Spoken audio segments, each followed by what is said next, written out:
मृत्यु एक सत्य है। एक राधेश्याम नामक युवक था। स्वभाव का बड़ा ही शांत एवं सुविचारों वाला व्यक्ति था। उसका छोटा सा परिवार था, जिसमें उसके माता पिता, पत्नी एवं 2 बच्चे थे। सभी से वो बेहद प्यार करता था। इसके अलावा वो कृष्ण भक्त था और सभी पर दया भाव रखता था। जरूरतमंद की सेवा करता था, किसी को डैख नहीं देता था। उसके इन्हीं गुणों के कारण श्री कृष्ण उससे बहुत प्रसन्न थे और सदैव उसके साथ रहते थे। और राधेश्याम अपने कृष्ण को देख भी सकता था और बातें भी करता था।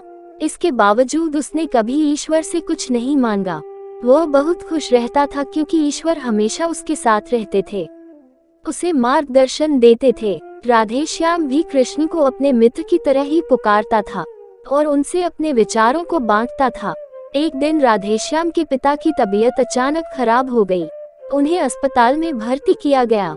उसने सभी डॉक्टर्स के हाथ जोड़े, अपने पिता को बचाने की मिन्नतें की, लेकिन सभी ने उससे कहा कि वो ज्यादा उम्मीद नहीं दे सकते और सभी ने उसे भगवान पर भरोसा रखने को कहा।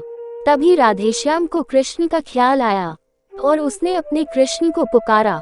कृष्ण दौड़े चले आए। राधेश्याम ने कहा, मित्र, तुम तो भगवान हो, मेरे पिता को बचा लो। कृष्ण ने कहा, मित्र, ये मेरे हाथों में नहीं है। अगर मृत्यु का समय होगा तो होना तय है। इस पर राधेश्याम नाराज हो गया और कृष्ण से लड़ने लगा। गुस्से में उन्हें कोसने लगा।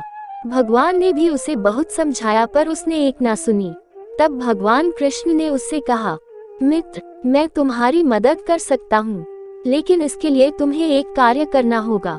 राधेश्याम ने तुरंत पूछा, कैसा कार्य? कृष्ण ने कहा, तुम्हें किसी एक घर से मुट्ठी भर ज्वार लानी होगी और ध्यान रखना होगा कि उस परिवार में कभी किसी की मृत्यु न हुई हो। राधेश्याम झट से हाँ बोलकर तलाश में निकल गया। उसने कई दरवाजे खटखटाए। हर घर में ज्वार तो होती, लेकिन ऐसा कोई नहीं होता जिनके परिवार में किसी की मृत्यु ना हुई हो। किसी का पिता, किसी का दादा, किसी का भाई, माँ, काकी या बहन। 2 दिन तक भटकने के बाद भी राधेश्याम को ऐसा एक भी घर नहीं मिला।